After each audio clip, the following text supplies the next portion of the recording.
ngifisa ngisho ukuthi bakhona izangoma besha umhlahlo nkosembizo wonke umphakathi ngoba ngiyanuka angisazi sona kwathi ngo-2011 ngagula untombazane wami yebo washona yebo kuthe ngiphumula inzilo kwashona umfana begula bethathwa yilesi sifo lesi yebo kuthiwa ngathwala ngazi ingane zami angazi kozamthi ngathwala ngithini ngey'ngane zami angazi ngathwala ngithini ngihlekiswa ngabantu bahlekisanga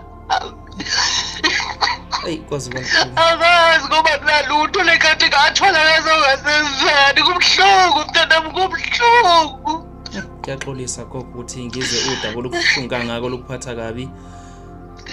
Ngiyafisa ukuthi kube khona indlela abantu abangaphezulu noma abanamandla ukudlula thina abaluze lolu daba mhlawumbe bafake isandla noma bangenelele noma bangenelele balekelele indlela abazoleleka ngayo. Angagogo kusakhulumeka ngoba bengifisa ukubuza. Buza mfana wami zophendula buza. uZulu usasekhona yini yena? Ngezwa ukuphusa washona wahamba wathutha la kubazi ngezwa ukuphusa washona kwalandela nentombi yakayithandana nayo yashona ethathwa yiso sona lesi sifo. Manje komakhelwane umubi nje nomuntu owakuthengisa kubona noma owaxabanisa nabo akasekho. Lo saze sayangisho enkantolo umakoti wakhona ngelinye ilanga umakoti wakhona lapho kuthiwa Ngyathakatha khona. Yeah. Asuka athi ngo aqondela ekhaya. Yeah. Angithi mina ngisikade ngisonta kwaShembe. Yebo Gogo. Asuka aqondela ekhaya.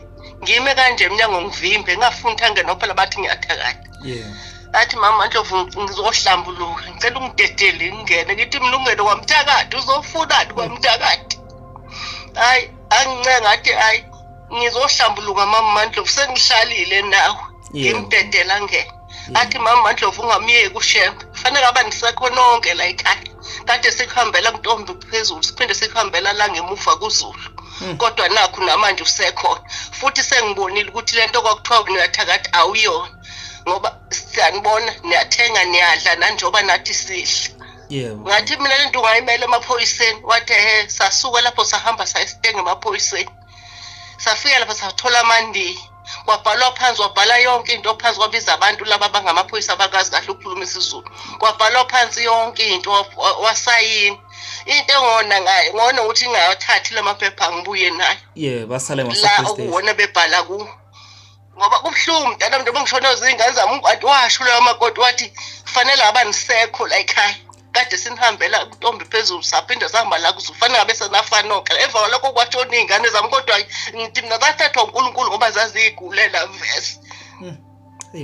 Lwazi labuhlungu. Ngihleki kabuhlungu ngihleki kabuhlungu ngihambe inkantolo enkantolo abangisizi ngalutho abangisibada ngihamba ngaze kambe ngiyephi bathi bona bayingendaba yokuthakatha.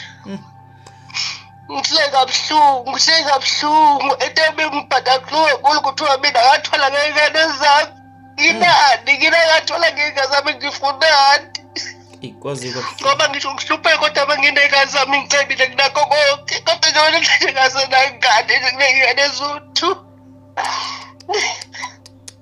ngihlukumezekile sengifuna indawo engifuna ukuhamba ngiyithola futhi kuyafana noma ngani laba bawabongisisela khona kuthiwa Ngyathakatha. Ngifuna umhlahlo nje ngifuna umhlahlo ngizonke umphakathi maphulo. Ngicela ukubuza Gogo udaba lakho alikaze liye yini kubantu abafana nezinduna ngoba into ezikanjeni udaba lokanje luke likhulunywe izinduna lo alikaze nilwe enduneni ukuze mhlawumbe kumele khona iforum. Yeah.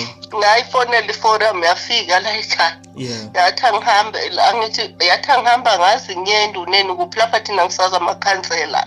Yathi wona ngihambe ngenduneni induna ke iyona ezozizobabisa kuhlalwe phansi ikhulunywe inkinga ke mina anginabo ofakazi izo lezi izingane zami ngoba bonke labahlangene ngambiza idakwe hamba ephuza yonke imizi ngisho emncwabeni ngishopping ngisho amaphathini ukukhulunywa ngamthiwa Ngyathakatha kodwa yilama labo makhelwana bami ngeke ngibasuke labantu abakude labo makhelwana bami laba abafuna ukungibulalisa ngabantu ngabona ukuthi noma ngaya lapha bona baningi mina ngedwa nezingane zami akekho umuntu ozongimehla ngoba vele kunetiye vese